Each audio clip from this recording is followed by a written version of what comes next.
Major breaking news. The coup in Madagascar has been led by Colonel Mikhail. And let me tell you, this is after the government went ahead and ordered shoot to kill to the protesters who are the street protesting against bad governance in Madagascar.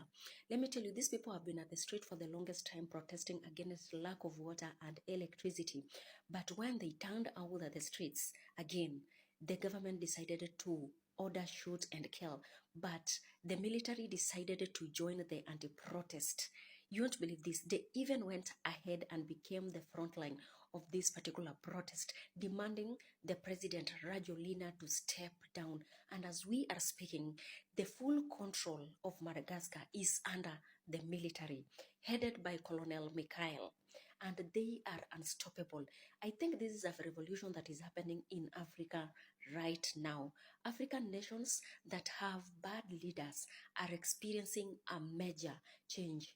It was actually started by Captain Ibrahim Traore, went to Mali, Niger, and now we are in Madagascar. So we have some major breaking news. For the first time, we have seen the leader who has taken over in Madagascar after the coup d'etat that just happened yesterday. Just for context, for those who do not know what is happening in Madagascar, the people in Madagascar went to their streets to protest because there was no water and electricity in Madagascar. And you won't believe that their president decided to send police who unalived 20 people, 20 young youth. And when the president called the army decided to overthrow the government. In fact, the army joined the protesters in their streets and they decided to protest together. And now, the president of Madagascar has already flown away into France and the government is now under the new colonel. The name of this colonel is Colonel Mikhail. And now he is in charge of the country. The revolution in Africa is growing bigger and bigger. This is after the Ibrahim Traore's effect, in which many African nations are asking for freedom and they are asking for true leaders, not leaders affiliated to the West. My people, breaking news. Madagascar imeamua kufanya ile kitu coup d'etat. The military has taken over control in Madagascar. This is after the government ordered them to shoot and kill the protesters who have been protesting for the longest time due to lack of water and electricity. Imagine kitu tu wenye wangesort. And now they've taken over the control of everything. Alafu the president of Madagascar, Rajolina, ameenda mafichoni, ako exile. We are not talking of only Madagascar. Kuna Ivory Coast, Alassane Ouattara, ako mafichoni.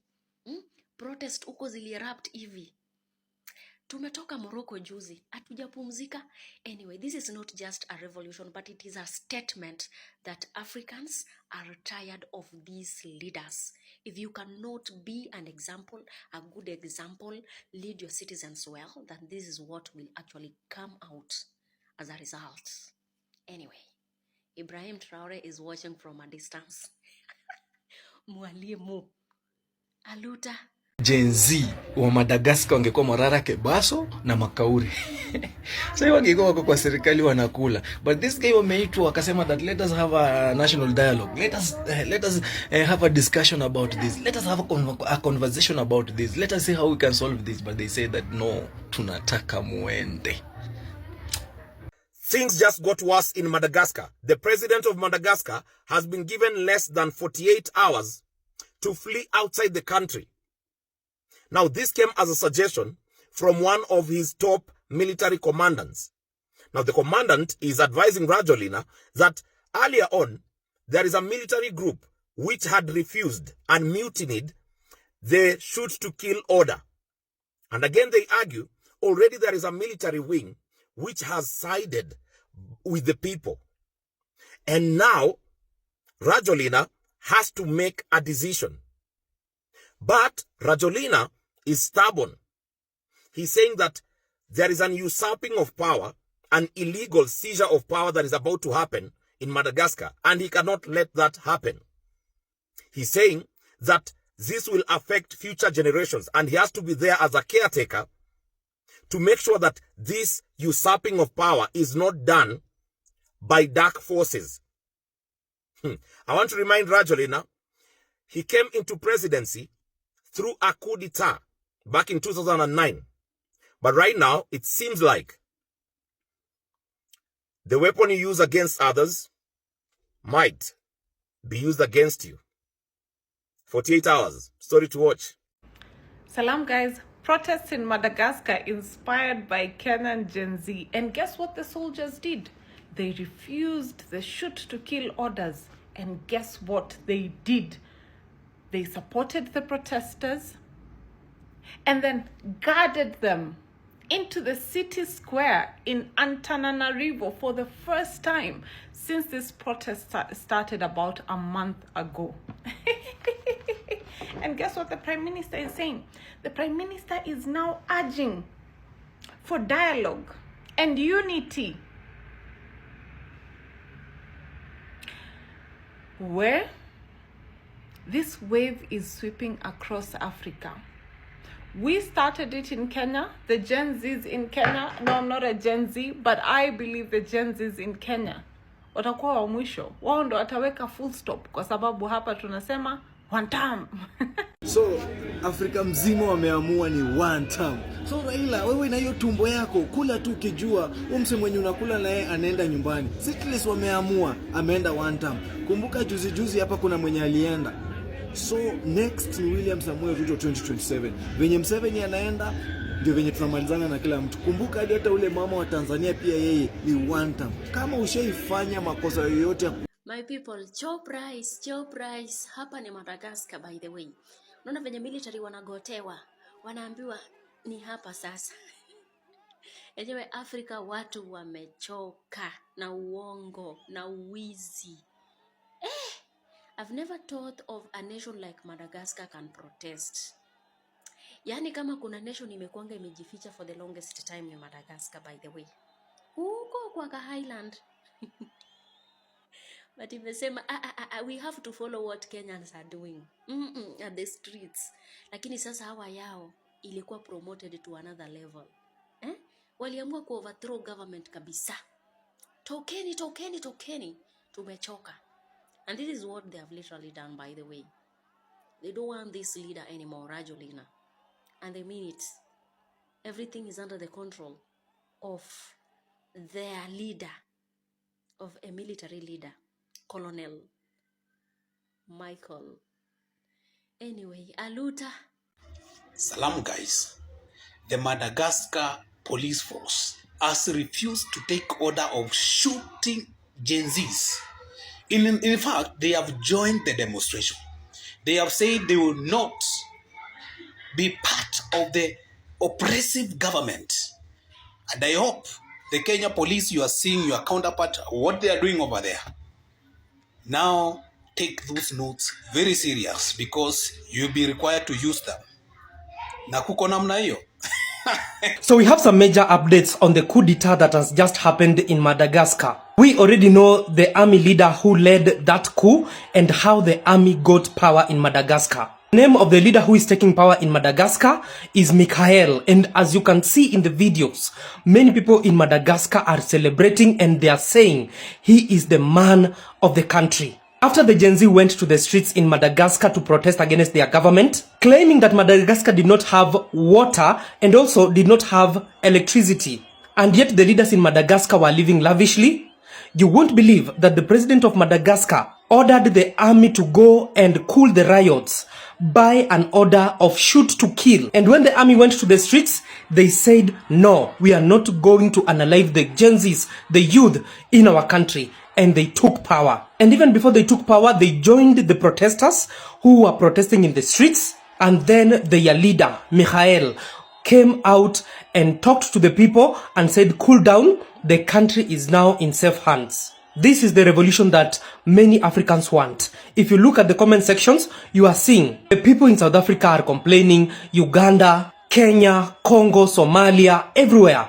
They want leaders who are affiliated to the citizens, not leaders who are working for the Western nations and humiliating the people they are ruling as their subjects. Which country do you think the coup is coming next? Kindly tell me in the comment section. Madagascar's political crisis continues to deepen as an elite military unit announced that it will take control of the armed forces. The same soldiers once helped bring the president Andry Rajoelina to power have now switched sides to join anti-government protesters as the president's office says an illegal and forcible attempt to seize power is underway in the country. Take a look. What began as demonstrations over water and electricity shortages in the island nation has now evolved into a full-blown political revolt. A team of elite soldiers, CAPSAT, made a declaration that it has taken charge of the military command, coming hours after the Madagascar presidency accused unnamed forces of attempting to overthrow President Andry Rajoelina in what is termed as an illegal and forcible seizure of power. The crisis marking the gravest threat to Rajoelina's rule since his disputed 2023 re-election, with the very soldiers who installed him through a 2009 coup now turning against him. The breakaway military personnel from the CAPSAT urged their comrades to stop following orders and instead back the youth-led uprising. The intervention forces of the National Gendarmerie said in a statement broadcast on Real TV that, and I quote, "All use of force and any improper behavior towards our fellow citizens are prohibited, as the Gendarmerie is a force meant to protect people and not to defend the interests of a few individuals." CAPSAT officers said on Sunday they had command over the country's security operations and would coordinate all branches of the military from their base on the outskirts of the capital, Antananarivo. They said they had appointed General Demosthenes Pikulas as head of the army. The current protests began in late September as the rallies against chronic water and electricity shortages, but have escalated into something bigger. Last week, President Rajoelina appealed to protesters to give him 1 year, pledging to step aside if his final effort to meet their expectations and regain public support fails. But the demonstrators, most of them young people and university students, are demanding that he resign, apologize to the nation, and dissolve the Senate and Electoral Commission. The United Nations says at least 22 people have been killed and more than 100 injured since the protests erupted. However, the government disputes these figures. The announcement by members of the CAPSAT unit has marked a dramatic turn in the country's week-long political crisis. After the soldiers broke ranks and they escorted thousands of protesters into May 13 Square, a symbolic site for political uprisings that had been sealed off and heavily guarded throughout the last few weeks in the capital, Antananarivo. The president of Madagascar, Andry Rajoelina, is claiming that his life is in danger. Why? Because the elite military has joined the protest.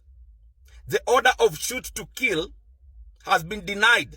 They have not accepted it. They are saying they are not killing anybody. Instead, the elite military is escorting the protesters. And therefore, ladies and gentlemen, it seems like we are moments away from a breaking news, because the youth of Madagascar want Andry Rajoelina to resign. If he doesn't, then they will resign him. Stay tuned.